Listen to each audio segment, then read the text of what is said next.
Good evening and welcome to All for United WFC. It's the Ben and Matt Saturday Night Live show. Sorry we're a bit late. We've had a couple of technical difficulties and we're both using our phones today because our laptops decided not to bloody work. And it's been absolutely shite. So we do apologise for the delay. Hope everybody's doing okay. How are we, Matt? Yeah, I'm all good, mate. How are you? Oh, I'm getting there, mate. I'm getting there.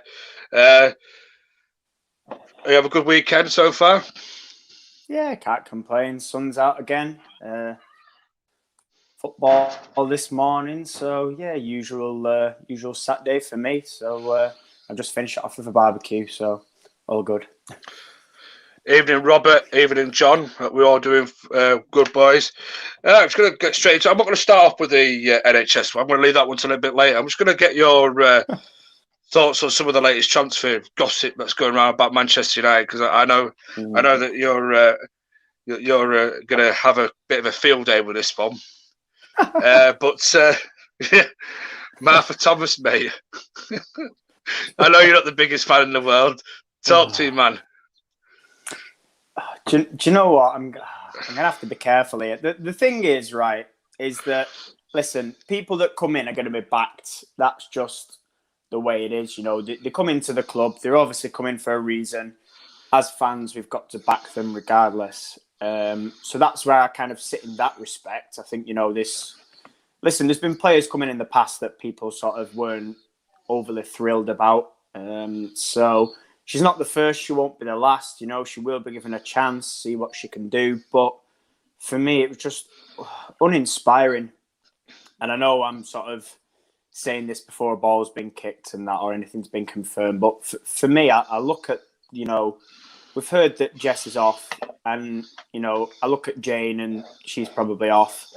And then I look at Martha Thomas and I just think, is that an upgrade on Jess? For me, no. Is it an upgrade on Jane? Maybe, slightly. But for me, not really. I think she's probably same levels of Jane.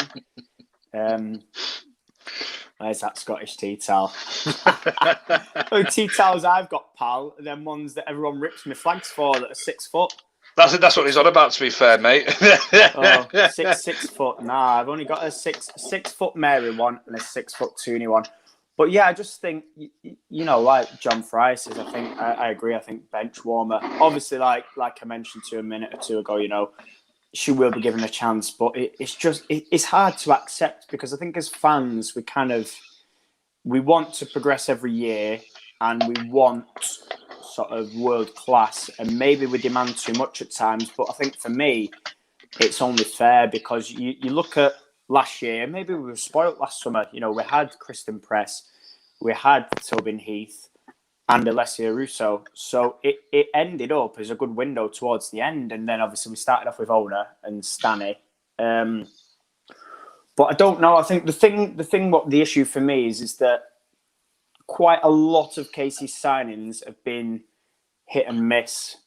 You know, there's been a few hits and positives, but I think there's been a few that haven't worked out or that have been a little bit like, And I think this is why you sort of see the reaction that you get. I mean, I've been reading Twitter this week and sort of there's been a few say, you know, happy, good, did all right. But then there's a lot, I mean, probably included on yourself. I think you talked about her injury record, which again was a concern of mine, plus a goal scoring record. And I don't know, it's just difficult because obviously she was injured at West Ham and she struggled for fitness.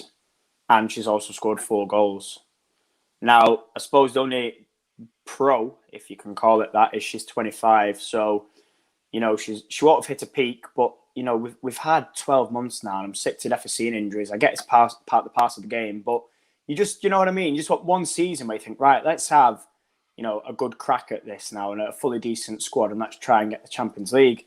I just think signing an injury-prone forward for me isn't the way. Anyone injury prone for that matter of fact, you know, not just a forward. So whilst it is a gamble and I do view as a squad player, I'm really, really hoping that 2 quality forwards come in because that's what I think we need. I think 2 more.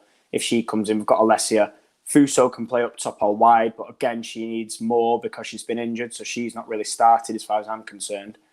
But But yeah, I don't know. It's just, do you know what I mean? When you're looking at signings, you're thinking, well, Lotta didn't work out. Rory Mickelson didn't work out.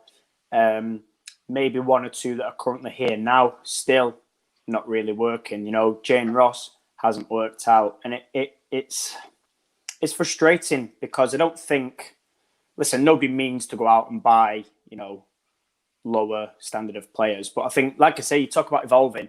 And for me, we can't be. I mean, West Ham, bottom 3 side, and they got rid due to an injury record. And it's just like, we're going out and picking that up. Do you know what I mean? I talked about with Robert not long ago about Alicia Lehman. You know, why can't we go? She's got 1 year left on her West Ham contract, so it's not going to cost us too much. Why can't we go out and get her? You know, just turned 22 and wide player. You know, would give that competition for places much better than Martha Thomas. And I don't know. Do you know, it's hard to sum it up, really. Do you know what I mean? When you're thinking, well, hang on, if a bottom 3 club doesn't want them, this is setting off alarm bells and we're supposed to be coming top 3, top 4. But yeah, I'll let you speak on that. But that's as far as I can summarise it up. Other than she'll be backed, that'll be it. Yeah, of course she'll be backed if she wants to sign, mate. That's no question about that. We always get behind our own. I don't know, mate. I look at it and last season, did she really score 4 goals? The same as Jane Ross. Yep. Are we really improving in that respect? If we're looking to get rid of people like Jane Ross and let Jessica Smith go, you know, we should be bringing better quality, you know. And I'm looking there, and I know people might. There's a couple of people that say, "No, she's a lot better than what she's shown at West Ham," you know. But then I heard that about Jane Ross as well, so I'm a little bit sceptical. I'm afraid to say. But however, I will give her. Of course, I'll support her and I'll back her. But it just seems to me like uninspiring signings. It's like, is this? I'm thinking if Casey's given a listing, like to John Murto or to a GM, whoever it may be, I wonder where Martha Thomas is on this list. I'm pretty sure it's not at the top. I worry if she's on the list, to be honest. Or even if she's on the list, or I was about to say, I wonder if she's maybe 3rd, maybe 4th, 5th sort of choice on the list there. United have gone, maybe do a deal for West Ham there. You know, West Ham probably be interested in maybe moving her on, you know, get a little bit of money for her, you know, her injury record's at the best, but certainly from last season, I've been told. I'm not 100% sure if that's completely true or not, but I know she has struggled with injuries. And it's just like we're gambling on somebody that is that's been injured quite a bit. I know we can say the same for some of our players this season. I know that's an argument as well. You know, last season, shall we say? But I don't know, mate. It's just one of those, mate. Of course, I back the player. You know, I mean, I don't want the players to feel that, you know, they're not going to get our backing because they 100% will. But it's just like one of them, mate. You know. You've got a new manager coming in. You want to hit the ground running. You want, I just wonder what Nat puts there. Sorry, Emma said they speak to a lot of people. Yeah, I believe that. I'm sure United do. You know, United will always speak to a lot of people, and Thomas would be a bench warmer. But of course we've got to give her a chance. You know, I was just expecting something a little bit more. You know what it's like when you're a United fan. You know. You expect a certain quality, a certain level to come in. Especially your first couple of signings. You know, you always think, oh, can we hit the ground running? Can we get a couple of decent signings?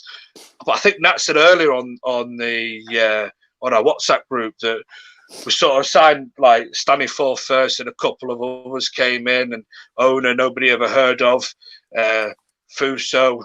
And then it started getting better with Alessi and you got then the 2 Americans came in, so maybe. But then I had the other thing on John Foster's show. I don't know. I'm going to come to you on this point, Matt. United seems to be tweeting a lot about Christian Preston, a lot about the Americans. Is there a chance somewhere behind the scenes we may have done a deal where we've kept them on for another season, and the United are looking at people like Martha Thomas and looking at the budget and saying, well, we've kept the Americans, going to come out and surprise and say we've kept the Americans for another season. However, we've had to offset that with maybe, a couple of squad players there that,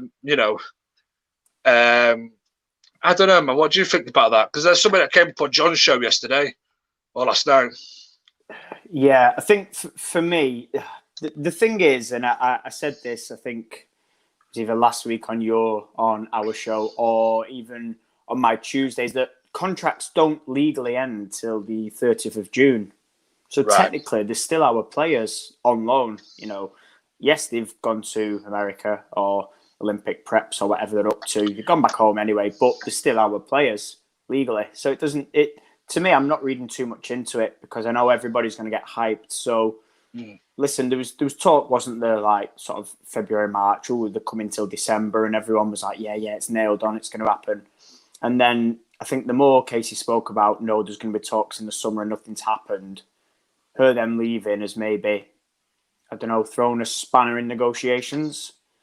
And I don't, I think, was it recently Kristen talked about the need for more sort of equality and standards and things, and she talked briefly about training. I don't know if you saw that. It was some interview I'd read, and she said it's got a long way to go. And listen, she's spot on. But I just think, has the cock-ups of last season in terms of facilities maybe put them off, the manager leaving as well, who they both spoke so highly about. I'd be surprised if they did come back. Listen, welcome them back. If they would come back, I'd be happy. But I think, like I say, just because they are technically still under contract until the end of this month, I'd be sort of, very surprised if it was extended. But that for me is probably why they're still tweeting stuff, and you're still seeing your wallpaper Wednesdays off players that have left or will have left, should I say.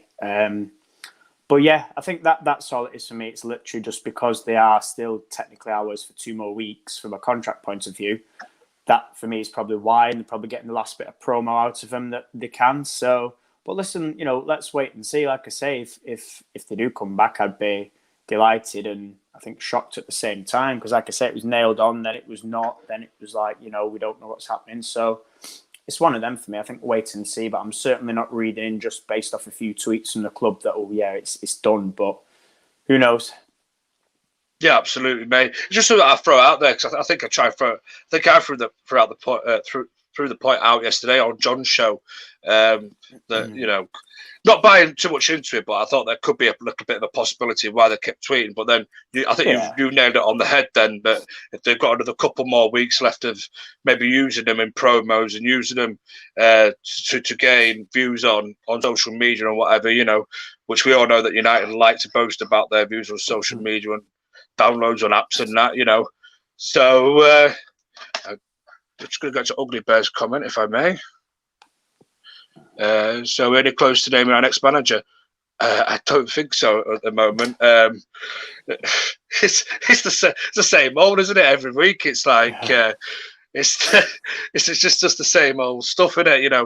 We can't really say anything for concrete because we're all second guessing ourselves. Manager wise, we still know. I ain't got the foggiest who it may be. Have other teams started to announce managers, Matt? I believe. Has Juventus announced a new one yet? Good question. I don't know. Well, I know the Juve manager's gone to, I think it was Inter Milan. That'll be it, yeah. Arsenal's is apparently sorted, and we've been told it's Sunday mail. Right. And that's it. Do you know what? It's easier to get info on players than it is a manager, which is bizarre. But I, in fact, I think it was at our group chat earlier on, I said, I wonder if we maybe had somebody lined up and it's fallen through, because it does seem a little bit bizarre that, it's dragging on this long and there's literally been nothing. Oh yeah, that was it. Joe Montemuro, he did go to Juve. That was last week. You see, we don't pay attention. I do so went to Juve. I just couldn't remember. I thought, you're supposed to be my guide on this. When it's the Italian league, mate, we don't care. Well, may as well go and watch fourth That's true, mate. So no, I'd rather watch third or fourth tier A than that Italian league. But no, I think I do wonder, because I think has maybe the first choice fallen through? Have they declined it? Because the outs have been done, and it's like we're not announcing them. So I'm wondering if we're going to announce the manager and then announce the outs. But the longer it drags on, I kind of think, what the hell's happening? Do you know what I mean? But yeah, like everybody else, none the wiser in terms of the manager. Like I said, the transfers is easier to sort of get those contacts and get that information. But in terms of the gaffer, nobody's heard anything, mate. So it's like, in mid-June, we could do with sorting something, because pre-season, the players are going to be reporting back sort of first week in July, I'd assume. So, well, the ones that aren't involved with sort of Olympics anyway.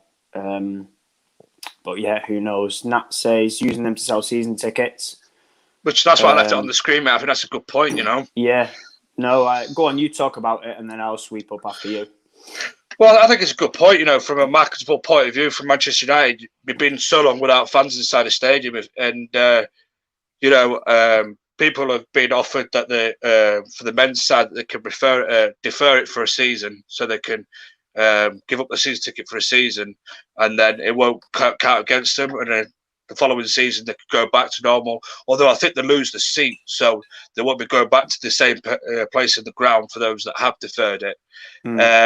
So they're going to look at making money up other ways. Obviously, they're not so sure about new ticket sales, season ticket sales either, because with the pandemic being the way it is, the world being the way it is, are you going to sell as much? I think United always will sell, tickets and season tickets, But on the women's side of things, I think it's very, very interesting in that, though. I think Nat's hit it on the head there, to bring new clientele in, to bring new people into, maybe pull them towards the women's side. Maybe they can use the last couple of weeks of Preston Heath to gain a bit more season ticket sell volume, and also maybe not announcing things too soon as well.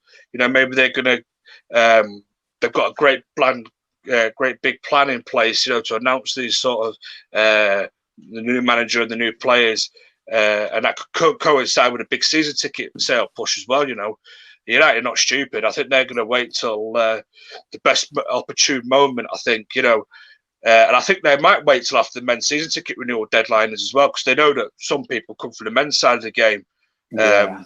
So I reckon they're going to wait till then, and then they might give it a good big push out and just say, listen, we've got women's season tickets. If you're still not renewed from last season, they've deducted the money off, deducted the costs, from what they owed us from the previous seasons and that, and for new season ticket sales, they can then go, look, we've got a brand new manager, we've got these brand new players. If for whatever reason we miraculously somehow kept the Americans, we got Heath, we got Presto, bang, there's your big, sort of new season ticket renewal push, that could be a possibility. I don't know what you think about the season ticket thing, but I think Nat's definitely got a point there, though, about the season tickets. I think that's it. For me, yeah, like she says, probably putting them on adverts and posters in the hope that people do sort of buy season tickets. You only have to look at sort of season one, when season one had finished in that summer, and Greenwood was on all the advertising posters and things like that, and then she eventually left. So, and some people said that was done sort of pre going out there. So if you think we didn't know she was leaving, but they did, and they're still using her. It could be similar sort of scenario. Use their name, one final push to sell season tickets, because obviously the pull and the sort of everything they bring, the pair of them. You saw from the merchandising how much they brought in terms of outselling men's shirts for the first 3 days. So it's a good point. It wouldn't surprise me, because that would be typical of the club. Hook people in and then, oh yeah, by the way, they're off.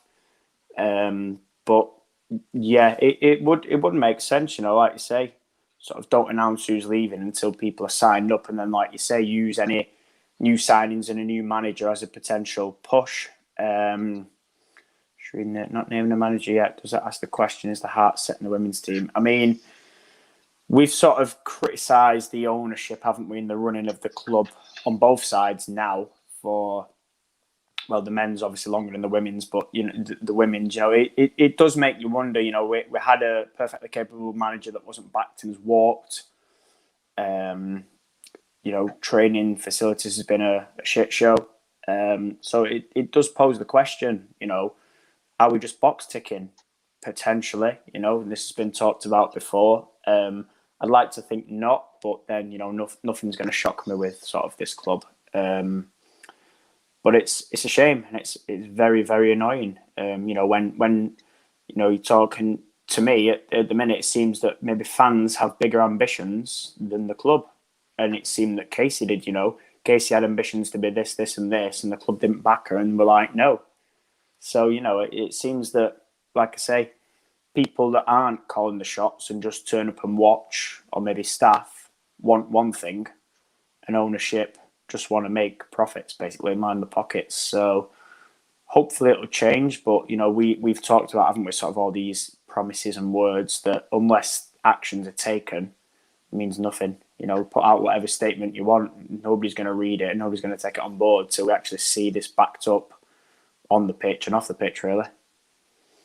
Absolutely, mate. Absolutely spot on there, pal, to be fair. It'll be interesting. It's going to be an interesting couple of weeks, I think, as we delve on deeper into the summer.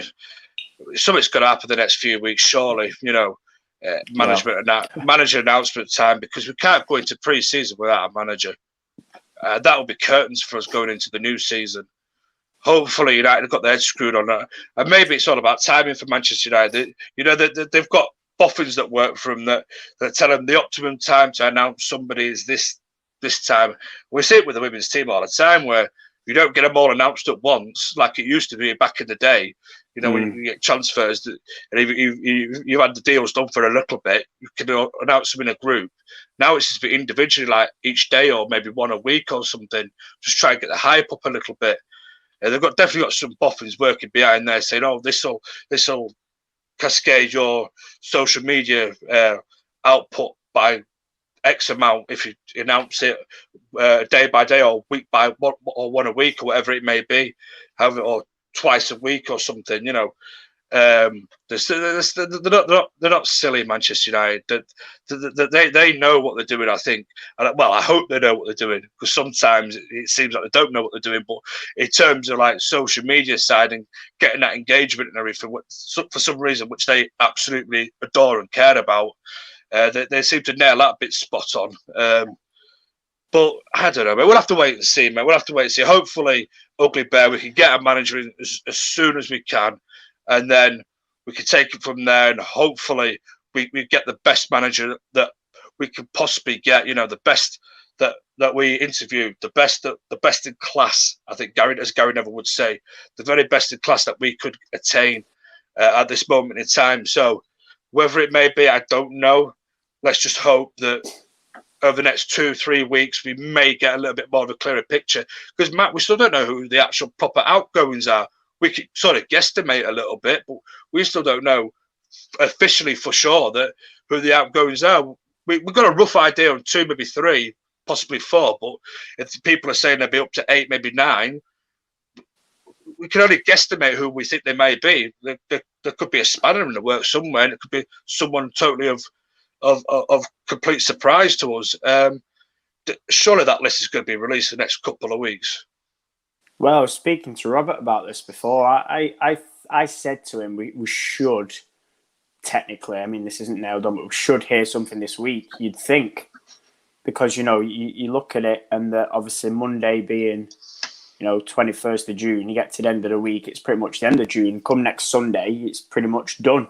And then you think a week on Thursday, it's July. So, I mean, we've got to surely hear something this week, even if it's just one day out of the week, you'd think. But yeah, I know, like I say, I know you talked about maybe 2 or 3, but as far as I know, there is at least 6 nailed on from what I've heard from a certain person that has, what should we say, connections with players. So yeah, I don't know. It just needs getting done, because I think obviously fans can just digest it.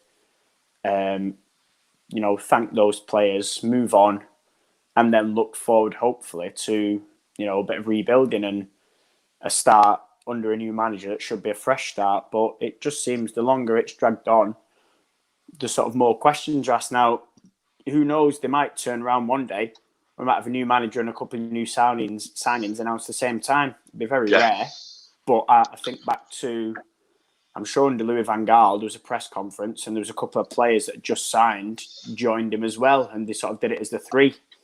I'm sure that might have happened when Van Persie signed. I'm sure there was him and someone else in a press conference with the manager, and everybody was at the same time. But listen, who knows? I honestly don't know. But they do need to sort of get the skates on, because it does feel like we're moving quite slow. In comparison to last year, when some had already been announced, they're off. Fast forward 12 months and there's nothing. But like I say, technically speaking, 30th of June, again, I'd be very surprised if we waited till the 30th, till contracts are actually expired, and then be like, right, these are the outgoings. But, who knows? It's difficult, but again, with no manager to sort of offer thoughts on those leaving players, because we always got the statement, didn't we? Casey'd say, oh, well, thanks to blah, blah, blah for the service. But unless she's pre-written notes, because obviously she's decided these out, she may have pre-written something. But it is, I do think we'll probably get a new manager in first before naming them out. But again, who knows? It's just guesswork, isn't it, in terms of that anyway? Do you find it frustrating, though, the guesswork? Should United have come out and said, this is our release list? On the release list, I've not seen any other clubs put a release list out yet, have they? I've not seen too many, unless Tottenham, Reading have, Brighton have, there's quite a few in the Championship have. I think off the top of my head, that's about it.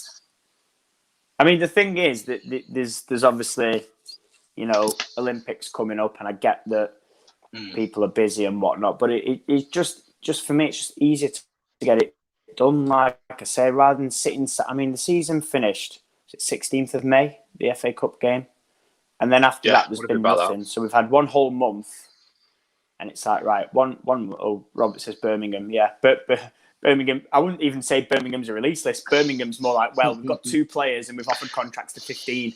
However, 2 of them have disappeared, and we'll see what happens with the rest. But Birmingham's wasn't even a list. Birmingham's was more of a, just bear with us and we'll see what shit show we can throw up to pee off the fans. But no, I don't know. I'm just reading this now. At what point do fans start asking questions? Now's the time. Well, listen. No, I think I know where Ugly Bear's coming from. Oh, sorry, Matt, to butt in. I think where Ugly Bear's coming from on this point is, if it was the men's team, when we sort of heard that 8 players were going, and there was no manager, and there was no proper, solid intel on who's coming in. There'll be an absolute massive uproar, and I think that's the big difference between the women's game and the men's game. I think. I know you've been in it for years, Matt. Over a number of years. I've only been in it for this will be my 4th season now, isn't it? 3, 4, yeah, 4th season now. And it does seem that the women's game is a little bit more private, a little bit more confidential, and things happen at a slower pace to the men's game as well. A little bit, I feel. And I think that's to do as well with less media coverage. There's less press conferences. There's less. Even though it's changing now, but I still think there's less of an appetite for it. Even though there is changing slowly, but surely you are starting to get press conferences a little bit. And I'm sure when Sky Sports come in and take over the coverage completely, you'll probably see a complete revamp and stuff like that. And you probably will get a bigger transfer picture, and you will get a bigger stats and stuff, because Sky Sports love their stats. You'll get bigger. Hopefully a bigger participation from the clubs that may release more information, because at the minute everything's just guesswork, and it's like that in the men's game as well. But you sort of know that there's agents that bang on and bang on. We know a few agents ourselves, but I get what it means though, because if that was the men's, it'd be an absolute uproar. Fans would be protesting. It'd be an absolute riot. But the women's game's a little bit different. It's more family friendly. It's more family orientated. So I think Matt could probably explain a bit more from sort of a proper women's background from over many years. But that's certainly the sort of impression I get. I don't know if you've got any points to that, Matt. Yeah, I mean, the majority is kept under wraps frustratingly, and there's a lack of communication. And I think, in my view, a lack of trust between sort of clubs and journalists. And at the end of the day, I was reading sort of comments on the sort of the interview that Carly Lloyd gave, and it was right. A lot of journalists said, journalists aren't there to be sort of the fanboys and the PR machine of the player, which is spot on. They're not. They're there to provide the audience with information and ask questions that need to be asked and that fans and other people want to hear. Now, for me, there's always been this lack of transparency and hush and lack of trust. And I think back to sort of, things that maybe we've done as a channel to promote the women's game.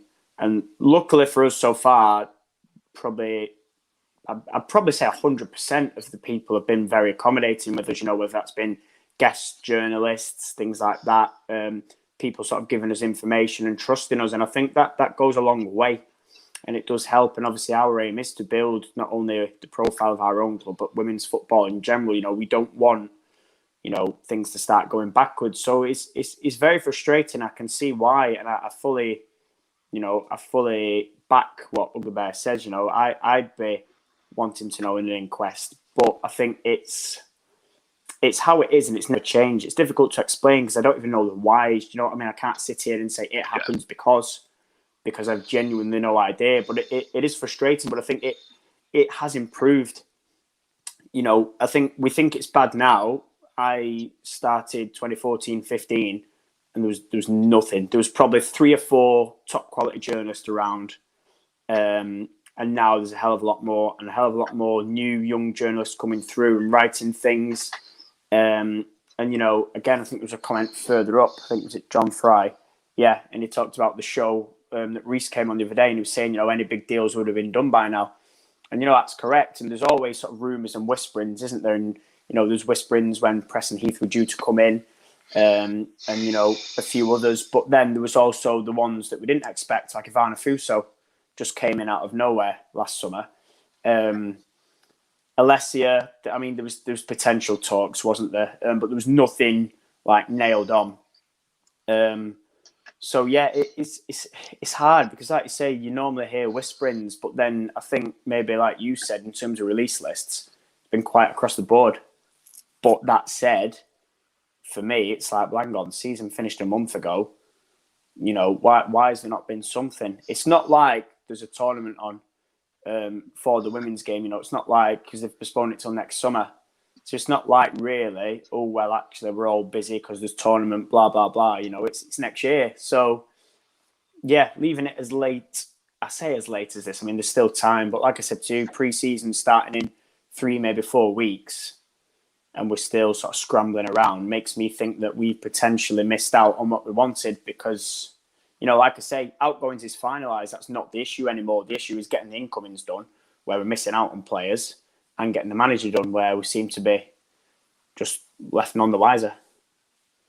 Yeah, absolutely, mate, absolutely. Well, just as I said, Ugly Bear, it takes a little bit of time.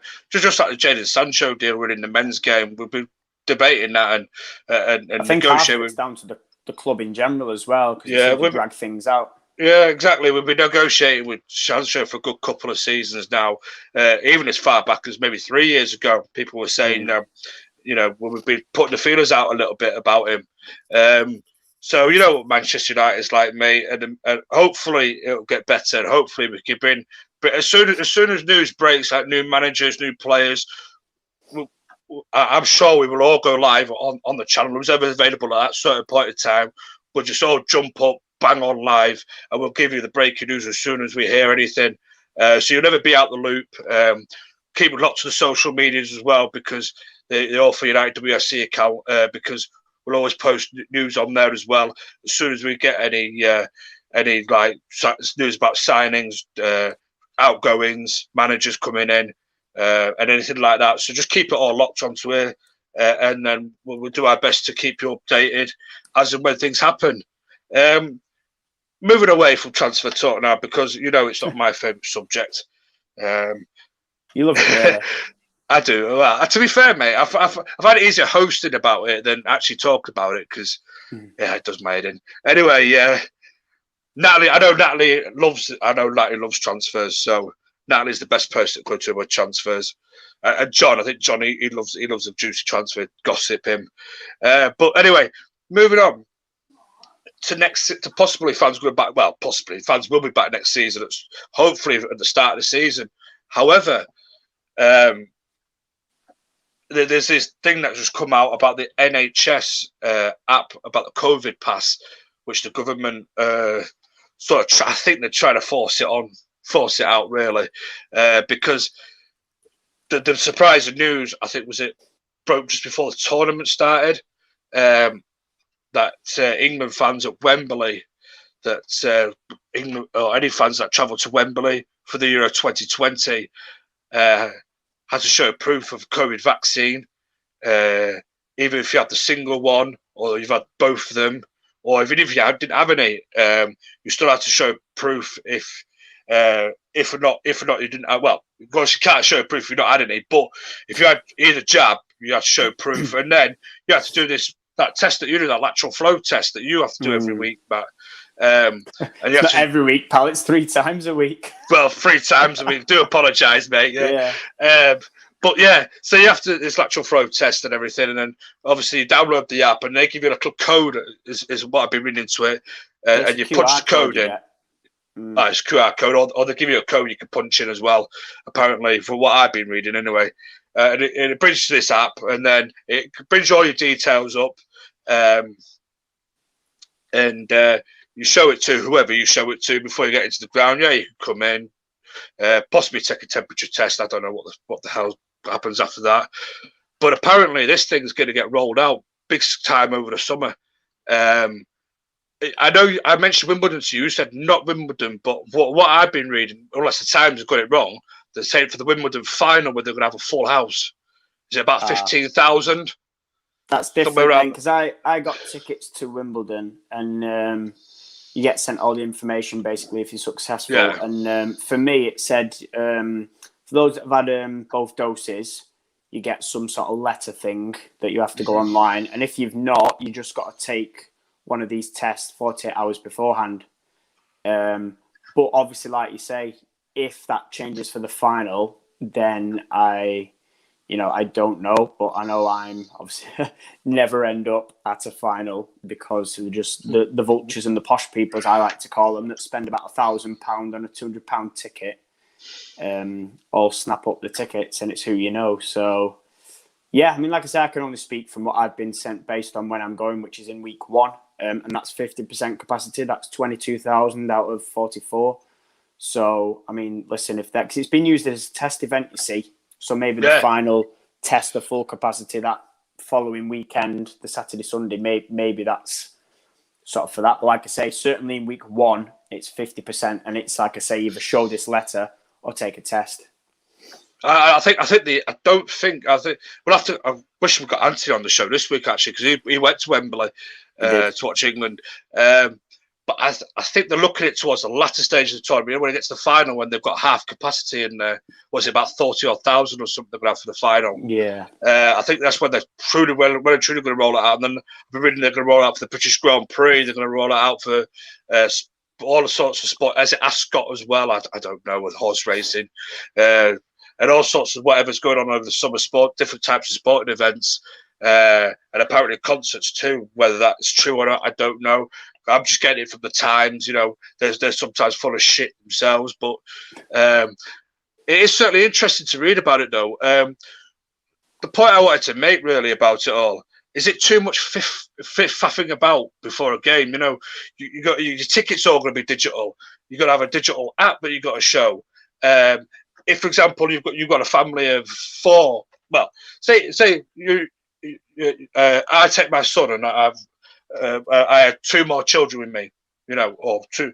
If I had 2 more kids, for example, I only have 1. But I'm getting at, don't you? And you've got 3 different tickets on there, and you've got your NHS COVID Pass. It just seems too much faffing about. I just wanted to the point I'm trying to make, though, Matt. Do you think it's going to be? It's going to get to the point where people are going to say, "This is just too much." And it's going to put people off going back to football.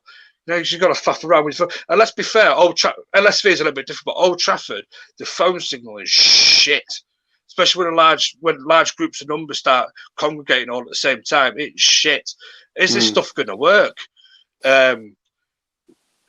I don't know, mate. What's your overriding first thoughts on that? You know, if something like a COVID pass was to come in and it was mandatory to get, especially right at the start, to get back into sports events, to get back inside stadiums, to get back inside LSV to watch United, is it something that you're a fan of, or do you think it's a total farce? No, I think it's a total shit show. I think if you see that implemented, you'll see people just walk away. Like you said, people simply won't turn up.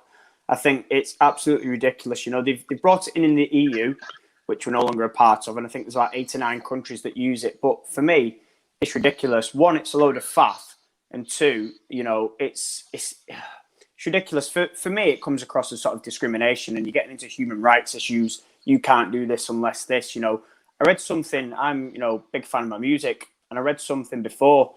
And it was something Bruce Springsteen had put out. And he basically said, you can't come to my concert unless you've had a certain dose of vaccine. But it wasn't just double vaccines, which is fair enough. It was, you have to have had I think it was Pfizer or Johnson & Johnson. So basically, if you'd had AstraZeneca or the Moderna, you were fucked. You know, you couldn't get in, which is absolutely scandalous. You know, listen, he doesn't need the money, but that's not the point. You're rattling people and you're turning people away because of things that are either one, beyond the control if they can't have it medically, or two, they don't want it. Now, obviously, you don't want to get political and start getting into the do we have it, don't we have it? But there are people out there that either won't have it or don't want it. Now, you know, if they've made the choice not to have it, that's their choice. If they can't have it medically, they've got no choice. So to then deny them, you know, access to a game, for me, is poor. There's ways around it, you know. Like I said to you, for me, for Wimbledon, you know, the thing about having a test, having a test either on the day or 24, 40 hours before is the way around it. You know, I'd happily, if it got to it in September, you know, prefer that and think that would be easier, because let's not forget, you know, you're talking about apps and things like this and all this faffing about and queuing up. You know, not many people, older sort of people, have phones with apps, you know. I think of Napier that comes with us and drives all the buses to the away games. He's going to massively struggle with that. You know, he's not going to be able to go digital. So the digital ticket thing annoyed me in the first instance, but I just think you can't sort of be discriminating against people saying, well, you have to have had the vaccine, or you have to do this, you have to do that. Nobody has to do anything. Do you know what I mean? You know, this is saying, yeah, avoiding pubs because of traffic. This is it. And again, you know, some people don't want the NHS app. I've not downloaded it myself. I've not got it yet. Choice. You know, I don't want things like that clogging up my phone. You know, limited room I have on it. I'd rather not. Do you know what I mean? So it's like to you know, it's interesting actually, because Vincent talks about your phone dying, which does happen when you're on your phone a lot. Or pickpockets if you're away from home. Yeah, it's interesting. I mean, like I say, you know, last week, or was it the week before? No, last week I was down in Nottingham at the tennis, and that was the same. It was like, take a test. It was 24 hours before, so I went on the Tuesday, took the self-kit on the Monday. You scan the QR code, you get the text, you get there, they do your temperature dead quick. But the good thing about that was there was so many extra staff put on to cope with demand. You know, that worked, and they opened the gates for it. Delete a Leicester app. you knew that was coming, didn't you? I knew it was coming. It's not that, Robert. It's the translation app to understand you, pal, with your dodgy accent. That's what I've got. That's why I can't download any apps. Translation takes up too much room. But like I say, the tennis, the gates are open 2 hours longer than normal. Now, obviously, it meant you were milling about inside, but to me, it didn't matter, you know, because you could go and grab a coffee, you could go and sit and chill, you could have a look around. I mean, obviously, football stadium's a little bit different. You're not sort of having a look around. You just go straight to where you sit/stand. But, you know, it's just ridiculous. What does that say? I've just bought an app phone. Yeah, see, this is it again, requiring data. This is the thing again. If your data runs out or you're not too familiar with it, I just think across the board it's unfair. And I think there would be a massive backlash for me. You know, shouldn't be used anywhere, this passport, whether it's pubs, whether it's cinemas, restaurants, shopping centres, football. I don't care, you know. You talk about an outdoor event, and scientists are telling us the rates of transmission are 0.2% when you spread out, then that's fine. You know, they did the testers, didn't they, at the Liverpool nightclub thing with 5,000 people. And I think they did that over something like 6 days. And I think that there was like a couple of positives, and that was it.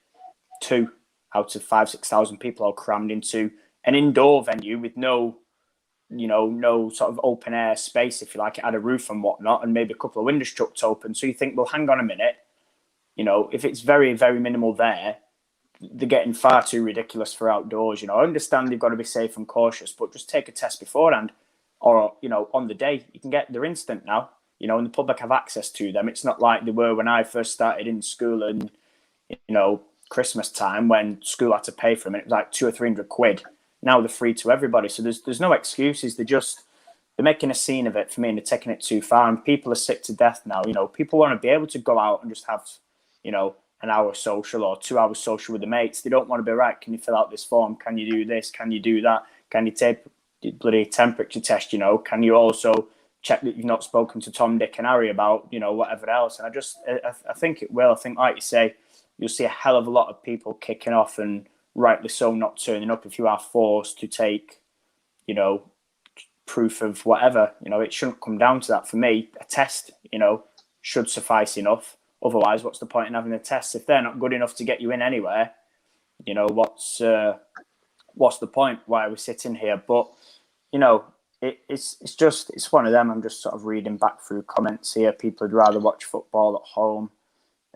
People are avoiding things. Vincent says he's got friends that can't read that well. This is it. I don't see. On that, sorry, Matt. Can I just say on that though? Go on. Sorry, on Vincent's point, because obviously this is where I know Vincent from, the disabled section for Manchester United. So obviously when I take my son to the disabled section at Old Trafford, this is where it's going to become very, very complicated as well, I think, is like your disabled fans, the fans with disability that may have learning difficulties and that. This is going to be a whole new ball game to them. But it's like I say, it's discriminating against them. It's ridiculous. Yeah. And at this point that you came up with Napier about the older generation, this is what I actually brought up. I was on the phone to the ticket office at Old Trafford and Manchester United, but I couldn't log into my online account because they've fucking revamped all that as well and caused major issues. And that's why their telephone centre is so backed up full of calls. They can't even call people back the next day because of that fucked. But anyway. I'd asked the gentleman I spoke to, what about your elderly fans? You thought about them? Because I know at Old Trafford, to the left of me, I've got two elderly gentlemen, and they have the very old Nokia phones. They haven't got the brand new state of the art smartphones, And I said, "Are you going to look after them?" "Oh, well, yeah, we're going to tell them you can print it at home." I said, "This guy," I said, "the gentleman next to me, he's all right. He could work a computer." But his mate next to him doesn't even own a computer. Exactly. And I think he was trying to make it. The guy was a very nice guy on the ticket office. I think they think it's a ridiculous idea as well. But they've not even consulted fans. This is what rattles people. Yeah, but going back to it, and he said, "Oh, we'll try our best to help him out, and then we're going to have to point him to libraries and that to print out." I was like, "It shouldn't come to that, though. It shouldn't come to that." I think for your elderly fans that they should have be ringing people up. You're of a certain age. If you've not got a smartphone, maybe we could accommodate you some other way. Whether that's sending out a paper ticket every before every home game or something. Yeah, absolutely. just to see it through until some other measures could come in. I just think it's a bit daft. Have they thought about it all? No. Have they? I don't know. And just before, sorry to put in again, Matt. Just before you go on with this, mate. What pisses me off is that you go north of the border. You go up north of the border, Scotland, Hampden Park. You don't need nothing. Just come. So why is the government have fucked up track and trace? They know it, so they're trying to force the NHS up on us now. Now, I've had my first jab. My second jab's on the 23rd of August, so that's 2 games into the new Premier League season. And I'm a little bit worried in the back of my mind. Is that I've had 1 jab. Are they going to then turn around and say, "Oh, only people with both the jabs can come in"? It's something daft like that. I know what this government are like. Forcing things on people. It's not your fault that you have to wait between 8 and 12 weeks for a second jab. That's not your problem. At the end of the day, you're a paying customer that wants to go to a game. So for me to be restricted that way, jab or no jab, I'm sorry, it's not good enough. But it's like you said, they're on about these tickets. Why have we changed to digital? That also requires at Lee changing all the Turnstiles, yeah. Why are we wasting money on that? They're so tight with the money. Why are we wasting it on crap like that? People don't want to download apps because of all your private information that it hacks into and all your data sharing and having to have phone data. And then, like you say, you know, why can't they send out a ticket? You know, for example, you mentioned about not using computers. I've not got a printer at my house. Now, obviously, that's my problem, but I don't print. I don't have, do you know what I mean? I don't need to print things because at work I've got access to a printer for all the work stuff. So, you know, it's a disadvantage to me, you know, and I'm not even 30s. Do you know what I mean? So think of people double my age, nearly 60s plus, like you say, can't work a computer, probably won't have one, struggle with a printer, struggle in general with apps and things like that. It's absolutely ridiculous. And I know Napier comes on his own. So that then is going to require somebody to stand with him in the queue, help him out or print something for him, or him have to go to the ticket office, which is going to be a long queue because there's only one window thing open. It's just a faff. It really is. I cannot believe that people weren't consulted. Do you want to go digital or do you want to keep with the paper I think with this pandemic, the way it's hit us, and it came very, very early on that it was all going to go digital. You know, even I think it was at the early stage of the pandemic, they were saying, oh, we're going to go digital because the government has said this is the best way to go and all this lot. But I think they were looking to force digital for quite a while now, you know, because if Hull City, for example, they've been digital for quite a long time then. I went a few years back and it's all either on your phone, you scan your phone like you do, like they're asking us to do, or you print out a paper ticket and you scan it under the thing.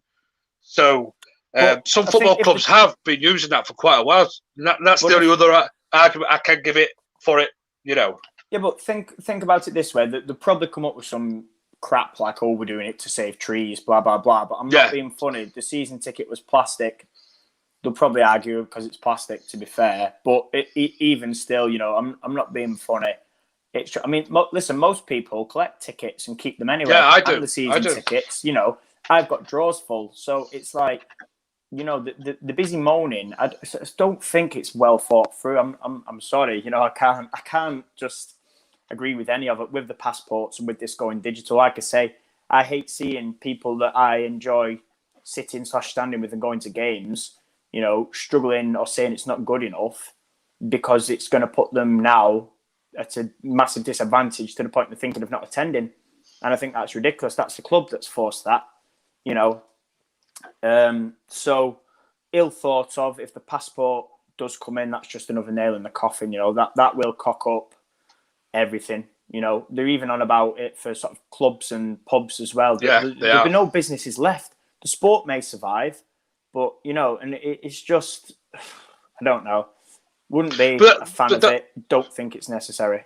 That's my concern as well. They've rolled it out at football. What's the next thing?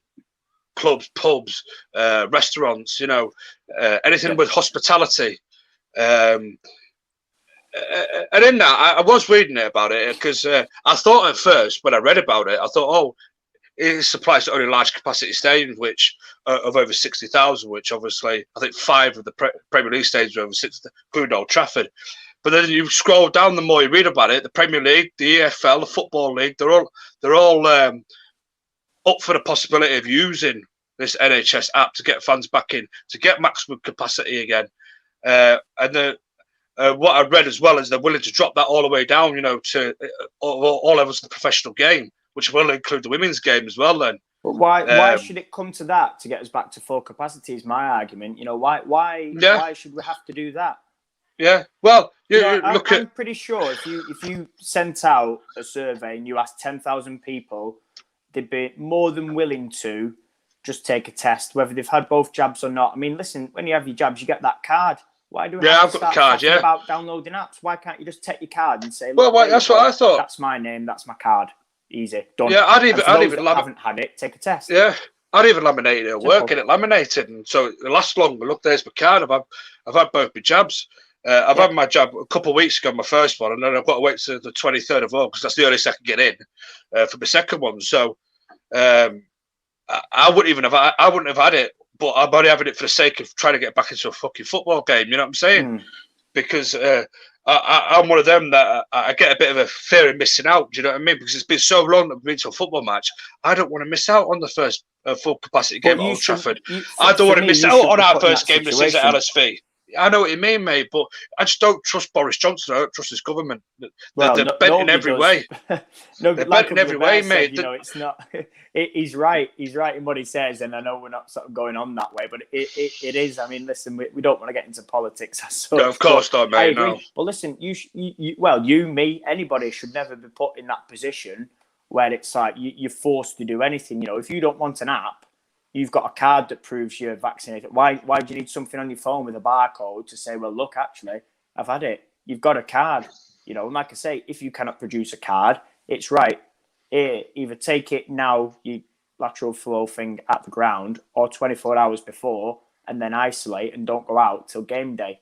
That for me, do you know what I mean? And it's just less of a faff because them tests people can do at home. So then I've got about 4 boxes here at home. 4 boxes here. So all you need to do on match is line up, and when you're scanning your ticket, you show either your phone text from your test thing, or you show your blue card thingy that you've been vaccinated, and then you go, and it's quick. And do you know what I mean? You've not got time to start faffing about with, here's my passport. Oh, hang on, let me just close the app down. Let me log in. Right, here's my ticket one. Do you know what I mean? It's just going to take too long, and people can't be asked. It's bad enough queuing up as it is. You want? Sorry to ask this back. You want Android or Apple, pal? Apple. Oh, you're all right. You have a digital wallet, but you already have a digital wallet built into your phone. But for us Android customers, you've had to download Google Pay if you don't already had it. So you've got a digital wallet for these tickets to you say store about in your wallet. Well, you'd think that it would go in there. So my tennis one hasn't from Nottingham last week, and my Wimbledon one doesn't either. So you'd think that having a wallet would make life easier. Nope. Wimbledon, I've got to log into my Wimbledon account, right, and then get it up that way and show them, and then show ID that my name matches the ticket. So it's not even, do you know, that's me having to go on data to then log in to faff about. And similar to Old Trafford, down there, you don't get a signal at Wimbledon. It's a faff. So that in itself is going to be a challenge. There's nothing that I can even print at work and go in, and they've not even, do you know what I mean? They've not even sorted it that far. It just says your ticket will be emailed 24 hours beforehand. Well, that's no good. Do you know what I mean? So even like you say, even those that do have Apple wallets, it's still a cock up. But I suppose you can't moan because at the end of the day, we're lucky to be getting in. But it's just the whole thing, you know.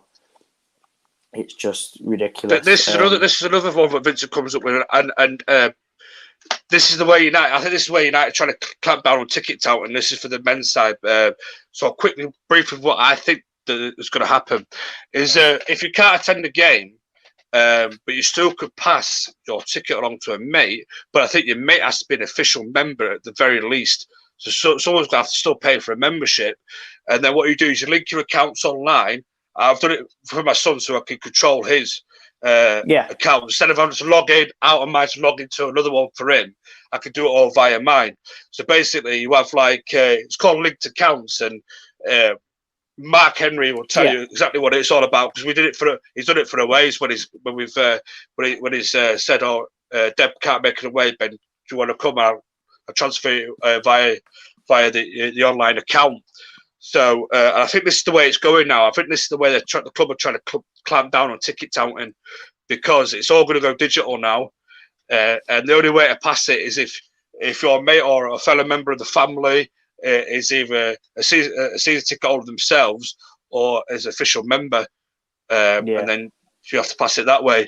But I'm sure the club would facilitate another way where even if you just sign up online and you're not a member, I'm sure you can sign up online because sometimes they sell like soccer aid tickets and that, where you can just log in and it gives you like a generic sort of membership number. So long as you've got that membership number and you can then pass the ticket on that way. You can. So hopefully United can introduce that. But from what I understand so far is definitely if the other person's a season ticket holder, definitely if they're a membership holder. Surely, if someone's registered the ticket site themselves, without being a member, without being a season ticket holder, so long as they've got the membership number, you should be, because you always get a membership number, like a unique membership number.